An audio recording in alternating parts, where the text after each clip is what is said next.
பாத்தியாடி ரோட்ல போற பொண்ணு கூட 5 நிமிஷம் வாழ்ந்துட்டு செத்து போறேன்னு சொல்றானே இவன் நமக்கு கஞ்சி ஊத்த போறான் ஆயுசு பூர. நான் கஞ்சி ஊத்துறேன்னு சொன்னா இந்த நாய் சொல்லுச்சு அந்த பேய்கிட்டே. ஏண்டா ஒரு ஆம்பளை லட்சணமா இல்லாம ஒரு வேலை வெட்டி செய்யாம ரோட்ல போற பொண்ண நோட்டு விட்டு கிடக்குறியே, இது நியாயமா இருக்குதா?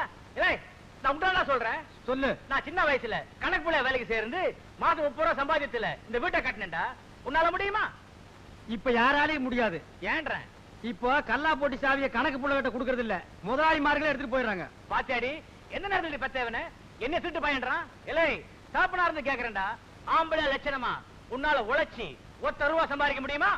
இல்ல நானும் மகனா இருந்து சொல்றேன், ஆம்பளையா லட்சணமா 1 ரூபாய் என்ன 1000 ரூபாய் சம்பாதிக்க முடியும். இது என் அன்னை மீது ஆணை. தாயே விடை கொடுங்கள், நான் வெற்றியோடு திரும்புகிறேன். சின்ராசு, நீ எங்கப்பா போவ? எங்கெல்லாம போவேன்? நீ மனுஷனுக்கா பெத்து வச்சிருக்க? ராட்சசனுக்கு பெத்து வச்சிருக்க?